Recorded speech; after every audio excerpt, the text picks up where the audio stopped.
اس وقت میں ایک دعا کے لیے بھی کہنا چاہتا ہوں.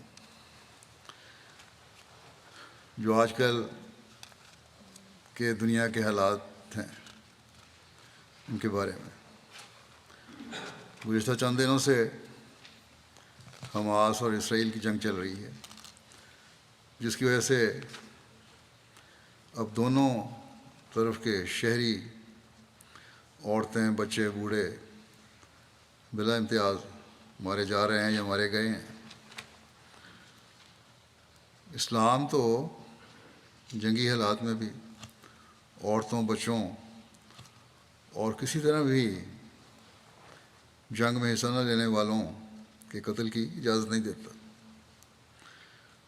اور اس کو حضرت صلی اللہ علیہ وسلم نے اس بات کی حضرت صلی اللہ علیہ وسلم نے بڑی سختی سے ہدایت بھی فرمائی ہے. دنیا یہ کہہ رہی ہے اور حقائق بھی کچھ ہیں ایسے کہ اس جنگ میں پہل حماس نے کی اور اسرائیلی شہریوں کے بلا امتیاز قتل کے مرتکب ہوئے. قطع نظر اس کے کہ اسرائیلی فوج اس طرح پہلے کتنے معصوموں کو، فلسطینیوں کو قتل کرتی رہی ہے. مسلمانوں کو بہرحال اسلامی تعلیم کے مطابق عمل کرنا چاہیے. اسرائیلیوں نے کیا، فوجوں نے، ان کا فعل ہے اور اس کے اور طریقے سے حل کرنے کے. اگر کوئی جائز لڑائی ہے تو فوج سے تو ہو سکتی ہے، عورتوں، بچوں اور بے ضرر لوگوں سے نہیں. بہرحال اس لحاظ سے حماس نے جو قدم اٹھایا وہ غلط تھا. اس کا نقصان زیادہ ہوا، فائدہ کم.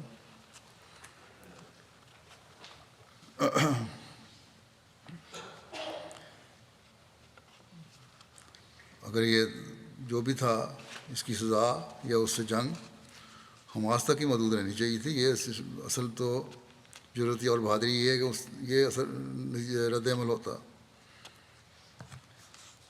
لیکن اب جو اسرائیل کی حکومت کر رہی ہے وہ بھی بہت خطرناک ہے، اور یہ معاملہ اب لگتا ہے کہ رکے گا نہیں. کتنی بے حساب جانیں معصوم لوگوں اور عورتوں اور بچوں کی ضائع ہوں گی، اس کا تصور بھی نہیں کیا جا سکتا. اسرائیلی حکومت کا تو یہ اعلان تھا کہ ہم غزہ کو بالکل مٹا دیں گے، اور اس کے لیے بے شمار بے تحاشا بمبارمنٹ کی. انہوں نے راکھ کا ڈھیری کر دیا شہر.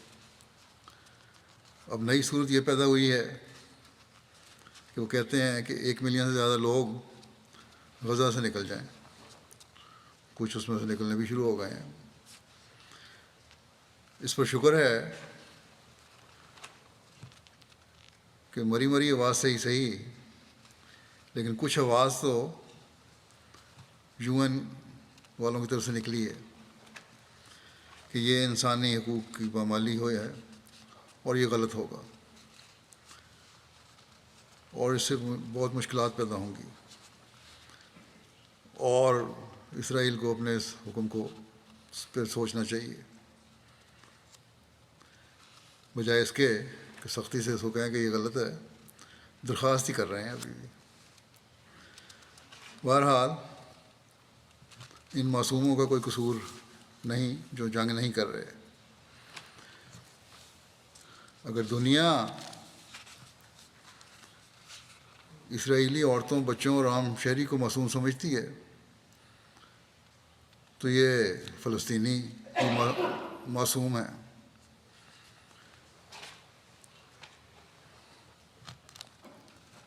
ان اہل کتاب کی تو اپنی تعلیم بھی یہ کہتی ہے کہ اس طرح کا تو غارت جائز نہیں ہے. مسلمانوں پر اگر الزام ہے کہ انہوں نے غلط کیا تو اپنے گریبان میں بھی جھانکیں یہ لوگ. بہرحال ہمیں بہت دعا کی ضرورت ہے. فلسطین کے سفیر نے یہاں ٹی وی میں انٹرویو دیا، غالباً BBC کو، اور سوال کرنے والے کے جواب میں کہا کہ حماس ایک ملیٹنٹ گروپ ہے، حکومت نہیں ہے، اور فلسطین کی حکومت کا اس سے کوئی تعلق نہیں ہے۔ لیکن ساتھ ہی یہ سوال بھی اٹھایا، اور ان کی یہ بات درست ہے کہ اگر حقیقی انصاف قائم کیا جاتا تو یہ باتیں نہ ہوتی۔ اگر بڑی طاقتیں اپنے دوہرے معیار نہ رکھتیں یا نہ رکھیں تو اس قسم کی بد امنی اور جنگیں دنیا میں ہو ہی نہیں سکتی۔ بس ان دوہرے معیاروں کو ختم کرو تو جنگیں خود بخود ختم ہو جائیں گی۔ یہی باتیں میں اسلامی تعلیم کی روشنی میں ایک عرصے سے کہہ رہا ہوں، لیکن سامنے تو یہ کہتے ہیں ٹھیک ہے ٹھیک ہے، لیکن عمل کرنے کو تیار نہیں۔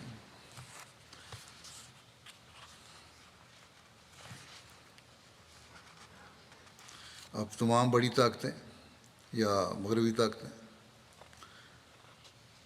انصاف کو ایک طرف کر کے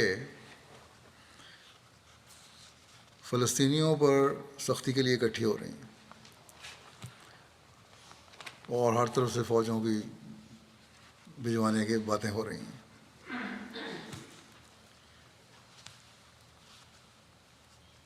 اور مظلوموں کی تصویریں دکھائی جاتی ہیں کہ اس طرح ہو رہا ہے ظلم، اس طرح ہو رہا ہے۔ غلط سلط رپورٹیں میڈیا میں دکھائی جاتی ہیں اور آ جاتی ہیں۔ ایک دن یہ خبر آتی ہے کہ اسرائیلی عورتوں اور بچوں کا یہ حشر ہو رہا ہے، ان کی یہ بری حالت ہو رہی ہے۔ اگلے دن پتہ چلتا ہے کہ وہ اسرائیلی نہیں تھے، وہ تو فلسطینی تھے، لیکن اس کی میڈیا میں کوئی معذرت نہیں ہوتی اور کوئی ہمدردی کا لفظ ان کے لیے نہیں کہا جاتا۔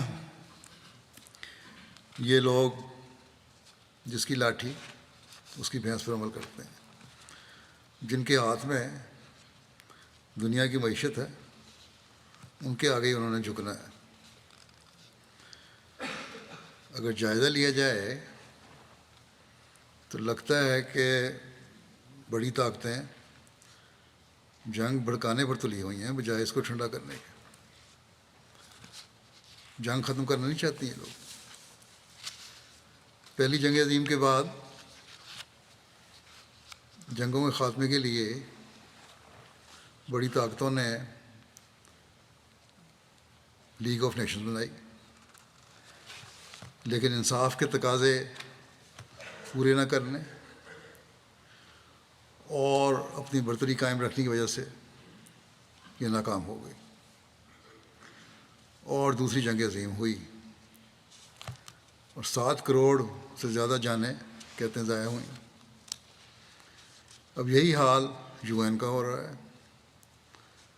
بنائی تو اس لیے گئی تھی کہ دنیا میں انصاف قائم کیا جائے گا اور مظلوم کا ساتھ دیا جائے گا، جنگوں کے خاتمے کی کوشش کی جائے گی، لیکن ان باتوں کا دور دور تک پتہ نہیں۔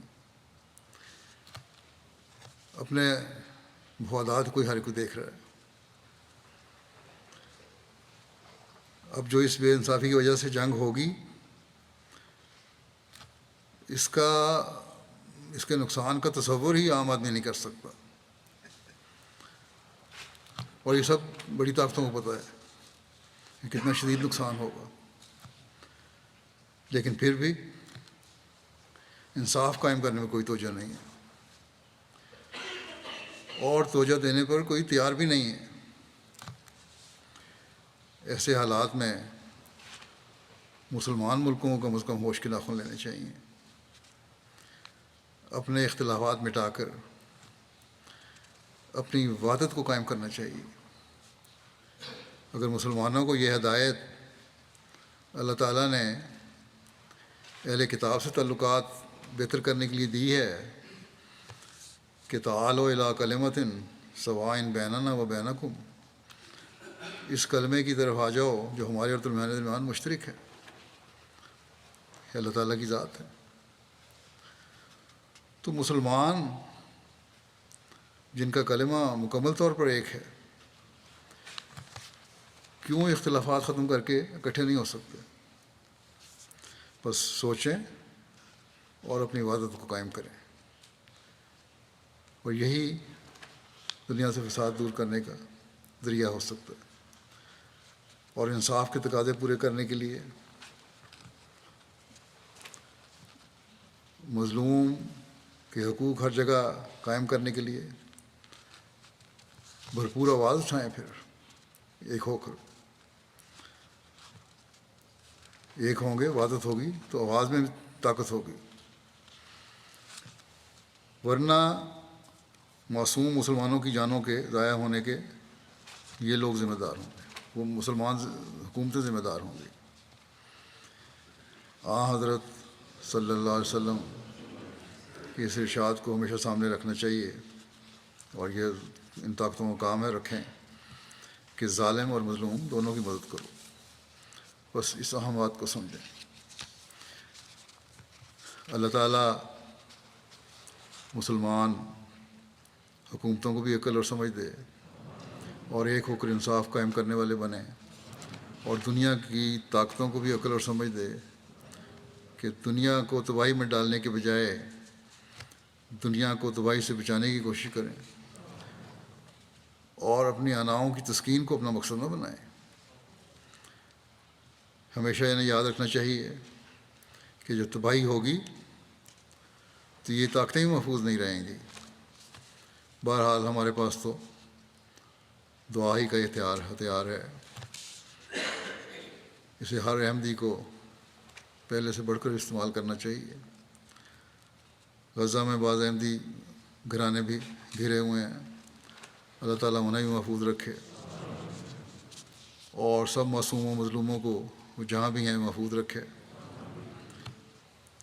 اللہ تعالیٰ حماس کو بھی عقل دے، اور یہ لوگ خود اپنے لوگوں پر ظلم کرنے کے ذمہ دار نہ بنیں، اور نہ کسی پر ظلم کریں۔ اسلامی تعلیم کے مطابق جو ہے حکم، اس کے مطابق اگر جنگیں کرنی بھی ہیں تو اس طرح کریں۔ کسی قوم کی دشمنی بھی ہمیں انصاف سے دور کرنے والی نہ ہو، یہی اللہ تعالیٰ کا حکم ہے۔ اللہ تعالیٰ بڑی طاقتوں کو بھی توفیق دے کہ وہ دونوں طرف انصاف کے تقاضے پورے کرتے ہوئے امن قائم کرنے والی بنے، یہ نہیں کہ ایک طرف جھکاؤ ہو جائے اور دوسری طرف کا حق مارا جائے، ظلم و زیادتی میں بڑھنے والی نہ ہوں۔ اللہ تعالیٰ کرے کہ ہم دنیا میں امن و سلامتی دیکھنے والے ہوں۔